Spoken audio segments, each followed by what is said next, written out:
నేను రిటైర్ అయినప్పుడు అక్కడ న్యూస్ రిపోర్టర్స్ గా ఉన్న మా స్టూడెంట్స్ మొత్తం నా యాక్టివిటీస్ అన్ని కూడా ఒక పేపర్ లో వాళ్ళు వేశారనమాట.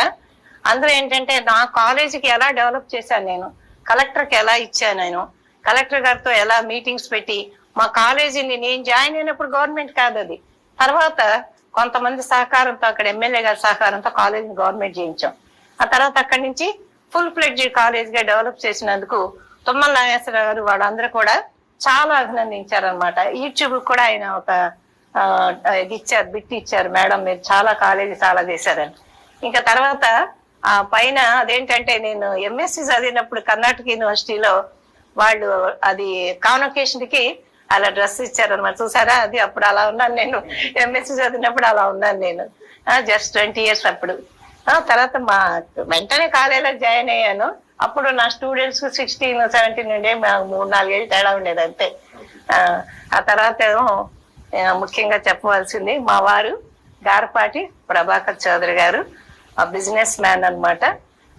ఆయన చాలా చేదోడు వాదోడుగా ఉండేవారు. ఎంత ఎంకరేజ్మెంటో, చాలా మంది వెనక తీస్తారు, అలా కాదు ప్రతిదానికి నువ్వు వెళ్ళు, నువ్వు చెయ్యి అని నాకు చాలా బ్యాక్ సపోర్ట్ అనమాట. చాలా ఎంకరేజ్మెంట్ ఉండేది. అది మా ఫ్యామిలీ ఫోటో. మా హస్బెండ్ పెద్దమ్మ అర్పిత, కింద అంకిత, ఇటు చివరి అమృత. ఇది హైదరాబాద్ లో వీళ్ళు ఇంజనీరింగ్ కాలేజ్ చదువుతున్నప్పుడు దిగిన ఫోటో అనమాట. ఇంకా ఆ పైది బెస్ట్ టీచర్ అవార్డు అప్పుడుదే. ఇంకా నెక్స్ట్ అటు కార్నర్ లో చాలా నాకు రాశారు, మందారమాల అని నా గురించి చాలా మంది రాసి వాటి ప్రెజెంట్ చేశారు అనమాట.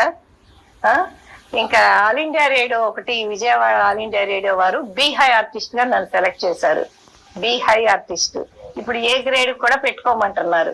అంటే ఇన్ని డ్రామాస్ చేసినంత, డ్రామా అంటే ఏంటి, పేపర్ ఇస్తారు, మనం మనిషిని కనపడం, ఓన్లీ వాయిస్ తోటే మొత్తం రావాలన్నమాట. అది చాలా బాగుంటుంది, చాలా ఇష్టం అట్లా చేయటం.